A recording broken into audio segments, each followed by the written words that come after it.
அன்பர்களே, நண்பர்களே, உங்கள் பாலுவின் இனிய காலை வணக்கம்.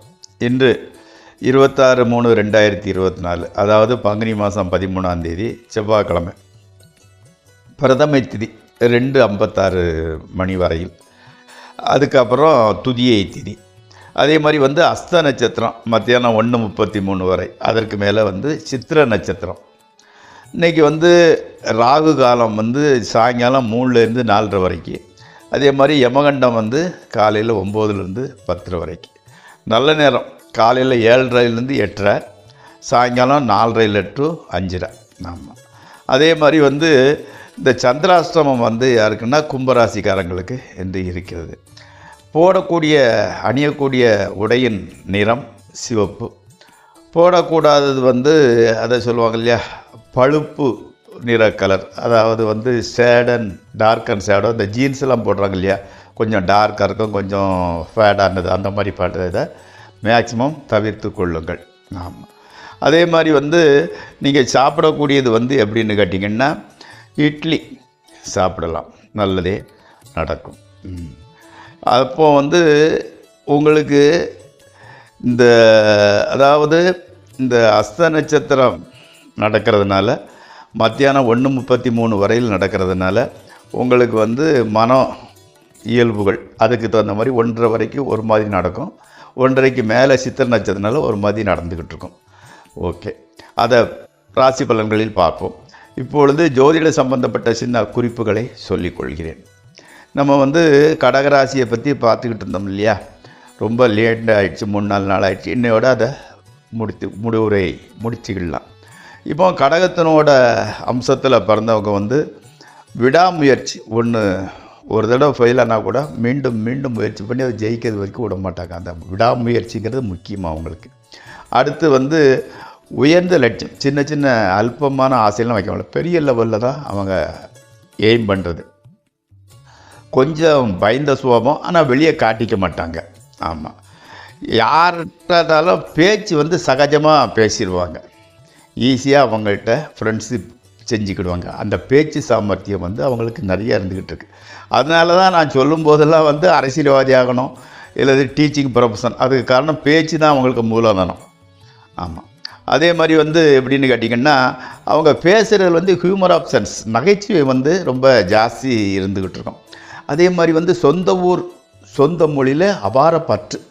அவங்களுக்கு சொந்த ஊரையும் சரி மொழியையும் சரி விட்டு கொடுக்க மாட்டாங்க. அதே மாதிரி கோழி தூங்குவாங்க, டக்குன்னு முடிச்சுவாங்க. அதாவது நீண்ட நேரம் ரொம்ப நேரம் தூங்கினா கூட சிச்சுவேஷன் சரியாக இருக்காது. அவங்க ஜாதக பிரகாரம் அவங்களுக்கு கோழி தூக்கம் மாதிரி அப்பப்போ முழிச்சு தான் தூங்க வேண்டிய சூழ்நிலை வரும். அதே மாதிரி நண்பர்களுக்காக, நமக்கு வேண்டப்பட்டவர்களுக்காக சுயமரியாதையை விட்டு கொடுத்து கூட அவங்கள காப்பாற்றணும், சேவ் பண்ணணுங்கக்கூடிய மென்டாலிட்டி உடைய நல்ல ஒரு மென்டாலிட்டி தான். ஆமாம். அதே மாதிரி இவர்கிட்ட ஒருத்தர் வாக்களிச்சுட்டு அதை தப்பிக்கவே முடியாது. ஒன்று தாரம்னு சொல்லிட்டா எல்லாத்தையும் பார்ப்பா, அப்படி தாரம்னு சொன்னால் தரல, இன்னும் தரலன்னு பலர்கிட்டையும் சொல்லி கொடுத்து நம்மளுக்கே ஒரு டென்ஷன் படுத்தி விட்டுருவாங்க. அதே மாதிரி கோல் மூட்டுறது, ஒருத்தருக்கு ஒருத்தர் கோல் மூட்டுறதுன்னு சொல்லுவாங்க இல்லையா, அதில் ரொம்ப சாமர்த்தியசாலி. அதே மாதிரி இவர் ஜாதகத்தில் கடன் வாங்கிறதுக்கு தயங்கவே மாட்டார், எவ்வளோ நாளும் பேசுவார். அதே மாதிரி பேசுனதையே திருப்பி மணிக்கணக்காக பேசிக்கிட்டு இருப்பார். ஆமாம். அதே மாதிரி விவாகம், சீமந்தம் போன்ற நிகழ்ச்சிகளுக்கு தலைமை வாங்கவும் செலவு புரியவும் நேரிடும். இப்போ எவனா வளர ஒரு பெரிய மனுஷன் அந்தஸ்து, ஒரு லீடர் மாதிரி தயாராகிட்டு வராது இல்லையா, அதனால் சின்ன வயசுலேருந்தே அதுக்கு தலைமை தாங்கிறது, செலவு பண்ணுறதுலாம் இவர் பண்ணுவார். ஆமாம். அதே மாதிரி எல்லா விதத்துலேயும் பணம் சம்பாதிக்கிற சாமர்த்தியம் நிறைய இருந்துக்கிட்டு இருக்குது. கூட பிறந்தவங்கள்ட்டோட தான் ஒற்றுமையாக இருக்கிறதுக்கு வாய்ப்பு ரொம்ப கம்மி. அதே மாதிரி இவர்கிட்ட கையை கட்டி நின்றுட்டு ரொம்ப கூழ கும்பிடு போட்டுட்டு வேலை பண்ணுற கெப்பாசிட்டி கிடையாது. சொந்தமாக பண்ணணும்னுக்கிற மென்டாலிட்டி தான் இருந்துக்கிட்டு இருக்குமே தவிர, இந்த அடுத்தவர்களுக்கு பணிந்து வேலை செய்யும் தன்மை அசாத்தியம். ஆமாம். அதே மாதிரி வீடு வாகனம்லாம் சின்ன வயசுலேயே அவருக்கு நல்லா செட் ஆகிடுது. இவங்களோட ஒய்ஃப் சலிப்பின்றி ஓயாமல் உழைக்கக்கூடிய பெண்மணி அவங்களுக்கு மனைவியாக வருவாங்க. ஆனால் கூட அவங்கள ஏதாவது குறை சொல்லிக்கிட்டு அதிகாரம் பண்ணிக்கிட்டு தான் இருந்துக்கிட்டு இருப்பார். அடிக்கடி வந்து ஃபாரின் தூரதேச பிரயாணம் செல்ல நேரிடும்.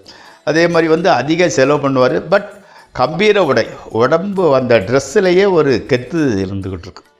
ஸோ இப்போ வரைக்கும் கடக லக்கணம் கடக அம்சத்தில் பிறந்தவங்களை பற்றி பார்த்துட்டோம். நாளைக்கு சிம்மத்தை உள்ளவங்களை பற்றி பார்ப்போம். இப்பொழுது 12 ராசிகளுக்கு உண்டான பலன்களை பார்ப்போம். நண்பர்களே, இந்த 12 ராசிக்கு உண்டான பலன்கள் உங்களுக்கு பயனுள்ளதாக இருந்தால் சப்ஸ்கிரைப் செய்யவும், லைக் செய்யவும். முதலில் மேசராசி. அப்பா வழி சொந்தத்தில் உள்ள வயசான ஒருத்தர் வந்து உடம்பு சரியில்லைங்கிற நியூஸ் வருது. போகலாம், ஆனால் சூழ்நிலை சரியாக இல்லை, நேரம் கிடைக்கல, அதனால் போக முடியல உங்களால். அப்பாவுக்கு ஒரு சின்ன பிரயாணம் ஏற்படுகிறது. ஆமாம், விளையாட்டு போட்டியை பார்த்துக்கிட்டே டென்ஷனை கம்மி பண்ணிடுறீங்க. ஓகே, தொழிலில் வந்து பிரச்சனை ஒன்றும் கிடையாது. கோஹெட், அமைதியாக தான் போய்கிட்டு இருக்குது. அடுத்து ரிஷபராசி. அதாவது ரொம்ப நாளாக வந்து லேட் ஆகிக்கிட்டே போன வேலை வந்து இன்றைக்கி நடக்கிறதுக்கு உண்டான ஒரு வாய்ப்பு இருந்துக்கிட்டு இருக்குது. முயற்சி திருவினையாக்கும். ஓகே, அதாவது வந்து மகனுக்கு வந்து ரொம்ப புத்திமதியெல்லாம் சொல்கிறீங்க. இன்ஜினியரிங்கு, கன்ஸ்ட்ரக்ஷனு, ரியல் எஸ்டேட்டு, அதே மாதிரி வந்து டிரான்ஸ்போர்ட் அண்டு ஹோட்டல், இந்த துறையில் உள்ளவங்களுக்கு முன்னேற்றம் நல்லா இருந்துக்கிட்டு இருக்குது. கணவன் மனைவி ஒருத்தருக்கு ஒருத்தர் சப்போர்ட்டிவாக தான் இருந்துக்கிட்டு இருக்கிறீங்க. அடுத்து மிதுன ராசி. நீண்ட நாளாக இருந்துக்கிட்டு வந்த டென்ஷனு கவலை ஓரளவு கம்மியாகிடுது. ஆனால் அலைச்சல் மட்டும் குறையலை. பூர்வீக இடத்துல உள்ள கோவிலுக்கு போயிட்டு வாங்க. அந்த பாசிட்டிவ் வந்து உங்களுக்கு ரொம்ப நல்லதே செய்யும். கொடுத்த வாக்குறுதியை வந்து நிறைவேற்றணும், இந்தந்த இடத்துலலாம் கமிட்மெண்ட் கொடுத்துருந்தோம், அதெல்லாம் முடிச்சிடணும்னு நினைக்கிறீங்க. ஆனால் சிச்சுவேஷன் சரியில்லை, உங்களால் அந்த வாக்குறுதியை காப்பாற்ற முடியவில்லை. அடுத்து கடகராசி. கடகராசிக்காரங்களுக்கு வந்து வெளிநாட்டு பயணம் வெற்றியை கொடுக்கிறது. அதாவது வந்து மாணவர்களுக்கு வந்து கல்வியில் நல்ல இன்ட்ரெஸ்டாக இருக்குது. அதனால் மார்க்கு அவங்க எதிர்பார்த்த விட அதிக மார்க்கு வருது. ஆமாம், கணவன் மனைவி ரிலேஷன்ஷிப்பில் மட்டும் கொஞ்சம் சின்ன சின்ன பிரச்சனைகள் வந்துக்கிட்டு இருக்குது. அதே மாதிரி வந்து உங்களோட ஃப்ரெண்ட்ஸு வந்து பார்த்து ரொம்ப நாள் ஆகுது. ஃப்ரெண்ட்ஸுகளை சந்திக்கிறது கூட, நண்பர்களை சந்திக்க கூட உங்களுக்கு நேரம் கிடைக்கல. உத்தியோகத்தில் வந்து சின்ன சின்ன சின்ன பிரச்சனை உண்டாகிட்டு இருக்கு. பயப்படக்கூடிய அளவுக்கு ஒன்றும் கிடையாது. அடுத்து சிம்மராசி. உங்களுக்கு வந்து எப்படின்னு கேட்டிங்கன்னா, அது வந்து 6th சென்ஸ்ன்னு சொல்லுவாங்க இல்லையா, அந்த மாதிரி வந்து ஒரு இன்ட்யூஷன் பவர் நல்லா தெரியுது உங்கள் கண்ணுக்கு. நீங்கள் வந்து பின்னால் நடக்க போகிறது முன்னாலே உங்களுக்கு ஒரு உள்ளுணர்வுங்கிறது சொல்லிக்கிடுது. ஆமாம், அதை யூகிச்சுக்கிட்டுறீங்க. அப்போ வந்து எப்படின்னா, கடவுளோட அருளால் எல்லாமே நல்லபடி தான் நடந்து முடித்துக்கிட்டு இருக்கு. அதை உடம்புல மட்டும் கொஞ்சம் ஹீட்டு ஜாஸ்தியாகிட்டு இருக்குது. அதை கொஞ்சம் பார்த்து அதுக்கு தக்க மாதிரி நடந்துக்கோங்க. அடுத்து கன்னியா ராசி. நண்பர்கள் வந்து உங்களுக்கு வந்து சப்போர்ட்டிவாக இருந்துக்கிட்டு இருக்கிறாங்க. பணவரவு ஜாஸ்தியாக இருந்துக்கிட்டு இருக்குது. ஆனால் செலவை கம்மி பண்ண முடியலை. எல்லாத்தையுமே வந்து ஆர்கியூமெண்ட்டு தான் பண்ணிக்கிட்டு இருக்கிறீங்க. அதை வந்து வேண்டாம், கொஞ்சம் அமைதியாக இருங்க. எப்படின்னா, இப்போ உங்கள் ராசிக்கு வந்து கிட்டத்தட்ட 5 கிரகங்கள் வந்து 6. அடுத்து துளாராசி. கடன் தொல்லை வந்து கம்மியாகிடுது. உத்தியோகத்தில் உள்ளவர்களுக்கு வந்து சென்னை, பாம்பே அந்த மாதிரிப்பட்ட சீசோரி ஏரியாவுக்கு டிரான்ஸ்ஃபர் வர்றதுக்கு உண்டான கடற்கரையோர பிரதேசம், நீர் பிரதேசங்களுக்கு இடமாற்றம் செய்வதற்கு உண்டான வாய்ப்புகள் வருகிறது. நண்பர்கள் பேச்சை கேட்க வேண்டாம், அவங்க உங்களை சிக்கலில் மாட்டி விட்டுருறாங்க. ஆமாம், அதே மாதிரி வந்து மகன் அல்லது மகள் வாழ்க்கையில் வந்து செட்டில் ஆகிறதுனால உங்களுக்கு மகிழ்ச்சி நல்லா இருந்துக்கிட்டு இருக்குது. ஸோ எல்லா வாழ்க்கை சுமூகமாக தான் போய்கிட்டு இருக்குது. அடுத்து விருச்சிக ராசி. சின்ன ஒரு பிரயாணம், அதனால் குடும்பத்தை விட்டு பிரிஞ்சு செல்ல வேண்டிய சூழ்நிலை இருந்துக்கிட்டு இருக்குது. ஹஸ்பண்ட் அண்ட் ஒய்ஃப் ரிலேஷன்ஷிப்பு எந்த பிரச்சனையும் இல்லையாது. உத்தியோகம் பார்க்குறவங்களுக்கு ஒரு நல்ல செய்தி கிடைக்கிறது, நல்ல செய்தி வருது. அதே மாதிரி ஃபைனான்ஸு கூட ஓகே, தேவையான அளவு வந்துக்கிட்டு இருக்குது.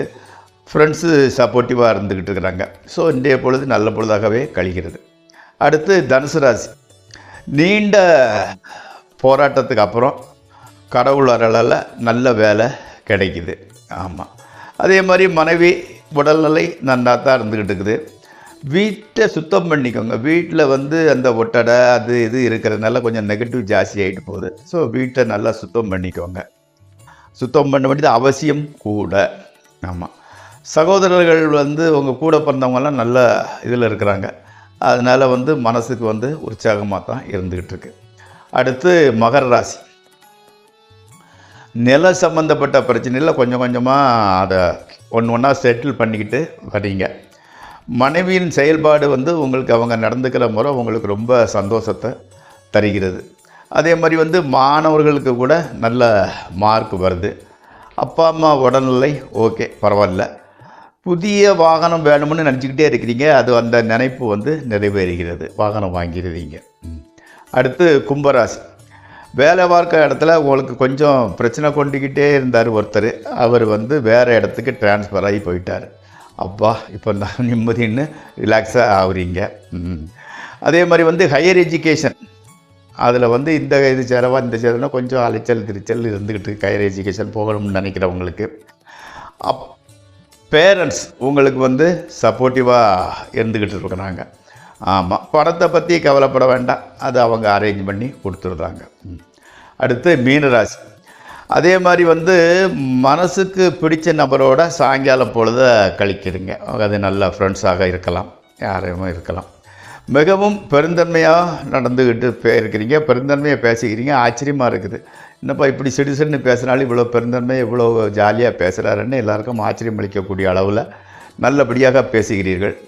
அதிக செலவு, பட் எல்லாமே நியாயமான செலவு தான். ஆமாம், பெற்றோர் மட்டும்தான் பிரிந்திருக்கிறதுக்கு உண்டான ஒரு சூழ்நிலை இருந்துக்கிட்டு இருக்குது.